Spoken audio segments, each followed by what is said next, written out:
right, so it appears that things are actually heating up for Donald Trump. Now, these kinds of stories have been continuous. Trump, is imminent for being prosecuted. This crime is going to be prosecuted. Trump is in big trouble. Russiagate, blah blah blah, and then at the end of the day, nothing really ends up coming of it. So that it's definitely possible that this is another one of those cases. Just for full disclaimer, but I am going to cover this story because it does genuinely seem like there's something going on here, as well as the fact that he's no longer president of the United States changes the game entirely for multiple reasons. Obviously, the prosecutors are not going to go based off of not prosecuting a sitting president of the United States because he's no longer a sitting president. Also, though, he doesn't have executive privilege anymore, I believe, since he's not his president anymore. So he has to turn over records. He can't just say executive privilege and not be able to turn over records for evidence to be, investigated. But the walls appear to be closing in on him. But again, who knows? It says, as Trump investigations heat up, signs of desperation emerge. This March is not a good month for Donald Trump. Last week alone, Trump got 4 major pieces of bad news.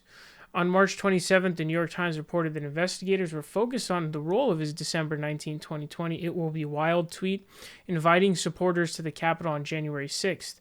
The focus on the tweet as a call to action to extremist groups. On March 28th, the federal court said in an opinion that it was, quote, more likely than not that Trump committed crimes at the end of his term trying to overturn the election. So this is a big deal. The federal court saying that he had committed crimes at the end of his term, more likely than not. It says on March 29th, Bob Woodward and Robert Costa reported a 7-hour January 6th gap in Trump's White House phone log, a gap that covered the entire January 6th siege. On March 30th, reports emerged that the Justice Department was expanding its investigation into the role of members of Trump's circle in planning the January 6th rally and of Trump's allies' connections to the bogus electoral slate certificates that 7 states' Republicans had sent to Congress for the January 6th electoral vote count.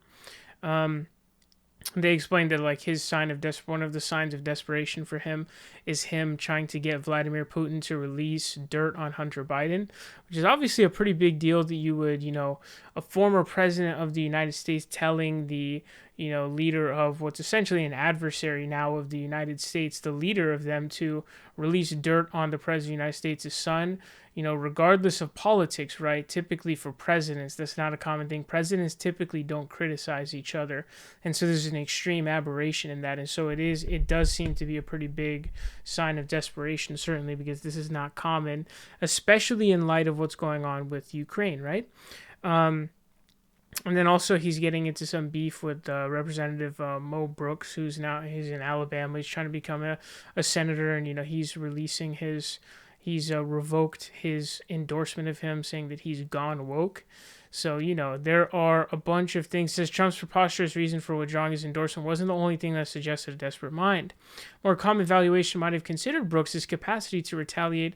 Trump's attacks triggered Brooks to disclose that as recently as September 2021, Trump had asked Brooks to illegally rescind the 2020 election of President Biden, all while the Select Committee is actively investigating Trump and the DOJ seems to be closing in. It says desperation seems understandable. Trump apparently on the brink of war with Florida's Governor Ron DeSantis, one of Trump's putative rivals for the 2024 nomination. Earlier this year, polling and fundraising figures showed slippage in the former president's standing. The slide was reflected in February when former Vice President Mike Pence went so far as to say that Trump's claim that Pence had the power to reject or delay the electoral count on January 6th was, quote, un-American. And so this is a big deal because he's certainly a big contender for 2024. And so this is big on multiple levels, right? One of the levels that this is big on is a former president of the United States being prosecuted for crimes that he committed. That would be a really great precedent to set the idea that you can't just commit crimes while you're president of the United States and just get away with it. That would be a great precedent to set for us, and it would hopefully encourage or force presidents to act more lawfully, right? Another thing here, though, is that Donald Trump is he's probably right now the biggest contender for 2024. We don't really know what's going to happen in 2024, but it's coming around not too long. And, the numbers say that I think Trump is beating both Biden and, Kamala Harris. Now, that I think is something that will change as time goes on and the campaign starts and things of that nature. Numbers will change. However, regardless, he is the biggest contender right now. And so he does have a serious shot at winning 2024, no doubt.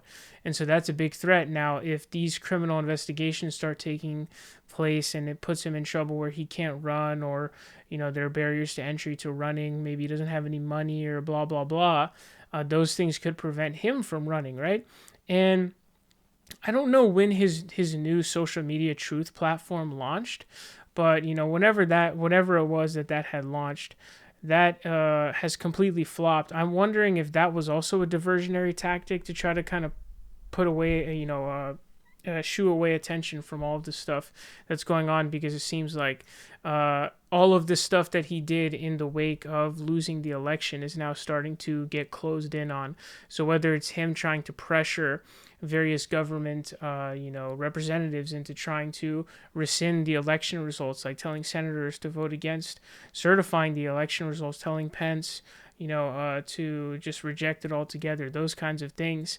And also what he did with January 6th. And now it's even saying, says a Watergate prosecutor says the 457-minute gap in Trump's White House call logs could be masking incalculably worse behavior than Nixon's. It says a Watergate prosecutor on Saturday compared Donald Trump's missing January 6, 2021 phone logs to a minutes-long gap in one of Richard Nixon's call related to the scandal that cost Nixon his presidency. And she concluded that Trump's case had the potential to be far more serious. Quote, it is often said that Nixon's cover-up was worse than his underlying crime. The reverse is potentially true for Trump, Joe Wine-Banks wrote in an op-ed article published by NBC News. Trump's records gap is 25 times as long as Nixon's, but his alleged crime could be incalculably worse, she concluded. Trump is under scrutiny over a gap of 7 hours and 37 minutes in the White House's call logs on the day of the Capitol riot. The absence of these call records has also prompted the House January 6 committee to investigate what one unnamed lawmaker has called the possible cover-up. A lot can be said in 457 minutes, Wine-Banks wrote. Comparisons to the 18.5-minute gap in a crucial President Richard Nixon recording were immediately obvious to me. Wine-Banks, who cross-examined Nixon's secretary in 1973 about the gap, also observed she was, quote, not the only one to make the connection between Trump and Nixon. First, Nixon's gap seems, based on my experience and other experts, to have been a deliberate erasure. She wrote, is Trump's? We don't have enough evidence to say for sure yet, but the missing chunk certainly appears deliberate. Wine-Banks said the missing information in Trump's case seems suspicious and prompted a series of urgent follow-up questions. It is unlikely, even incredible, that no one called into the president for 457 minutes during a crisis when he was in the White House. Even calls that go unanswered in the White House should be listed on official logs. Wine-Banks added that while the gap in Nixon's conversation was about covering up a third-rate burglary, any calls that Trump made during the insurrection were notably given scrutiny about whether he broke any laws while trying to cling to power after losing to Joe Biden in the 2020 U.S. election. So that's also another serious thing, because obviously Nixon stepped down basically when he knew that he was going to be impeached. So that's another big deal as well. You can draw that parallel. 457-minute, blanking in the call logs is a big deal. There's a lot that could have been said, and whatever he had said is likely illegal, and that's likely why it was actually removed. So the thing about Nixon was, I guess, the cover-up was much worse than the crime, abuse of power and firing, investigators. I guess for Trump, it's possible that it's actually the opposite, because we don't know what these underlying crimes were that he's trying to erase. Also, I believe news reports were saying that he was shredding documents, White House official documents. So there's some serious shit going on here. It's one of those kind of where there's smoke, there's fire kind of situations. And I'm really glad that this investigation has gone on, even if, official charges or convictions are not handed out. At least we learned a lot about this and have more evidence as to what Trump has done. But hopefully it does result in convictions and at least charges. But hopefully this doesn't end up being another one of those Trump is going down, Trump is, in big trouble, because, oh man, we've heard that so many times, right? But he's no longer president. And like I said, that federal court ruling, and, you have the DOJ coming in on them too. And the family is going to be under heavy scrutiny as well. So they're also scrutinizing the family now as well. So they're not in the clear either. So really interesting stuff to see. And this really could be something serious.